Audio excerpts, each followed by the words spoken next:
যদি ভাবেন দেবতা মানেই নরম, ক্ষমাশীল, ধ্যানস্থ রূপ, তবে আপনাকে জানতেই হবে পরশুরামের কথা। পরশুরাম এক অবতার, যাকে আমরা কেবল ক্ষত্রিয় নিধনে চিনেছি। তিনি এক ব্রাহ্মণ যোদ্ধা, যার কুঠারে নেমে আসে ন্যায়ের বজ্র। কিন্তু আপনি কি জানেন, তিনি ছিলেন প্রথম অস্ত্র শিক্ষক। তিনি একমাত্র অবতার যিনি এখনও জীবিত। আজকের এই দীর্ঘযাত্রায় আপনি জানবেন এমন সব অজানা সত্য, যা ইতিহাস নয়, রহস্য। ভারতীয় পুরাণে পরশুরাম পরিচিত এক রুদ্র অবতার হিসাবে, কিন্তু তার জীবন শুধুই কাহিনীর এক দুঃখ রেখা নয়। তার ভিতর লুকিয়ে আছে গভীর দর্শন, পরিচিত ঘটনা এবং এমন কিছু সম্পর্ক যা আজও আলোচিত নয়। আজকের গল্প সেই সব তথ্যের খোঁজে, যা আপনি বইয়ে পাবেন না। পুরাণ মতে পরশুরাম ছিলেন বিষ্ণুর ষষ্ঠ অবতার, কিন্তু তার ভক্তি ছিল শিবের প্রতি। এই দ্বৈততা রহস্যের জন্ম দেয়।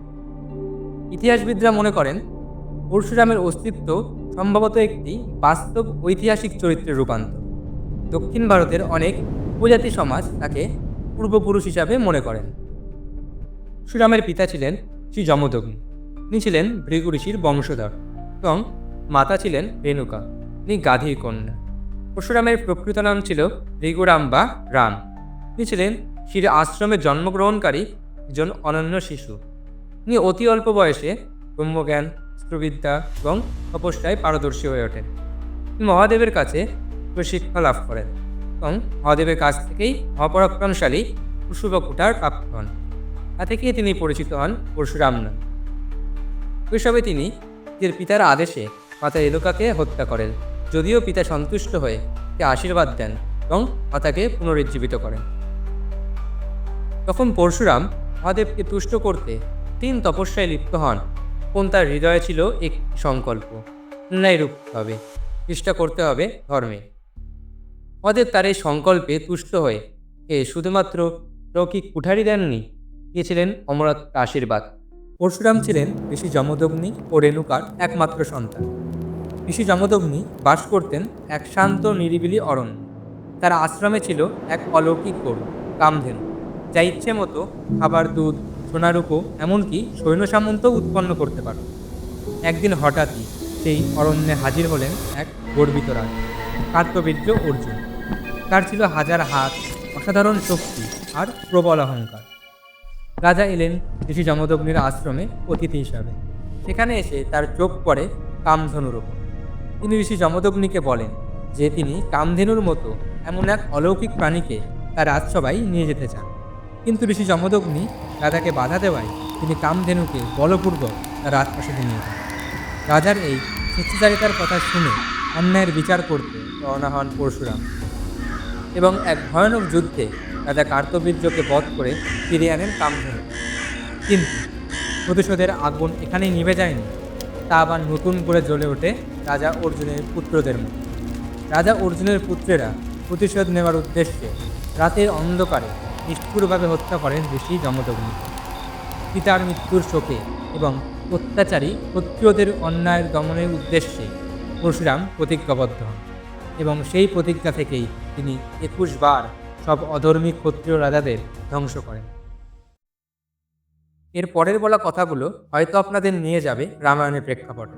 অনেক কাল আগে অযোধ্যার রাজপুত্র রাম ও তার ভাই লক্ষ্মণ বিশ্বামিত্র মুনির সাথে গিয়েছিলেন মিথিলার রাজসভায়। সেখানে ছিল সীতা স্বয়ং। প্রতিযোগিতা ছিল বড়ই কঠিন। যে পুরুষ স্বয়ং ভগবান শিবের ধনুক তুলতে পারবেন, তিনিই নাকি হবেন সীতার স্বামী। ভগবান শিবের সেই ধনুকের নাম ছিল পিনাক, যা ছিল অতিশয় ভারী। দেবতাদের পক্ষেও তোলা অসম্ভব। বহু বীর একে একে পরাজিত হলেন। এর কয়েক মুহূর্ত পরেই ঘটল এক আশ্চর্য ঘটনা। যখন রাম ধনুকটি এক হাতে তুলে নিলেন এবং তা বাঁকানোর চেষ্টা করলেন, ধনুকটি তখন ভেঙে 2 টুকরো হয়ে গেল। সবাই উপস্থিত সকলে হতবাক হয়ে গেলেন। কিন্তু আপনারা হয়তো ভাবছেন এই কাহিনীর সাথে পরশুরামের কি সম্পর্ক? সম্পর্ক অবশ্যই আছে। ধনুক ভাঙার শব্দ সবাই উপস্থিত ব্যক্তিবর্গ ছাড়াও পৌঁছে গেছিল আর একজন মহাপরাক্রমশালী পুরুষের কানে, যার নাম পরশুরাম। ধনুক ভাঙার সেই শব্দ শুনে স্বয়ম্বর সভায় প্রবেশ করলেন পরশুরাম। সবাই স্তব্ধ, কিন্তু পরশুরাম ছিলেন বিস্মিত। তিনি রামের মধ্যে ভগবতের ঝলক লক্ষ্য করলেন। তিনি বুঝতে পারলেন এই যুবক আর কেউ নন, স্বয়ং নারায়ণের অবতার। পরশুরাম তার অহংকার ত্যাগ করে রামের উদ্দেশ্যে প্রণাম জানালেন এবং পুনরায় ফিরে গেলেন তপস্যায়। কাহিনী এখানে শেষ নয়।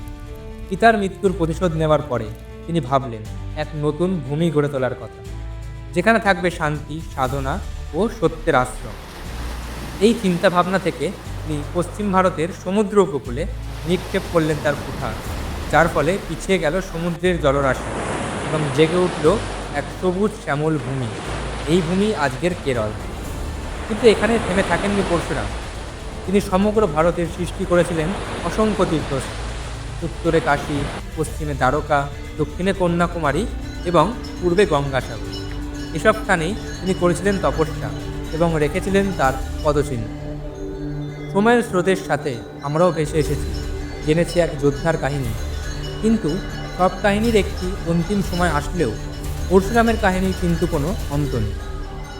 জীবনের অনেকটা সময় পেরিয়ে দৈব আদেশে পরশুরাম পৌঁছেছিলেন হিমালয়ের এক গোপন কন্দরে, যেখানে দেবতা ও ঋষিরা ধ্যান করেন। সেখানে তিনি মগ্ন হলেন কঠোর তপস্যায়, দিনের পর দিন, মাসের পর মাস। তার তপস্যায় তুষ্ট হয়ে তার সামনে আবির্ভূত হয়েছিলেন কাশ্যপ অবতার রূপী এক গোপন আদিশক্তি, যার কাছে পরশুরাম পেয়েছিলেন এক মহাশিক্ষা, অস্ত্রবিদ্যার গভীরতম গোপন রূপ।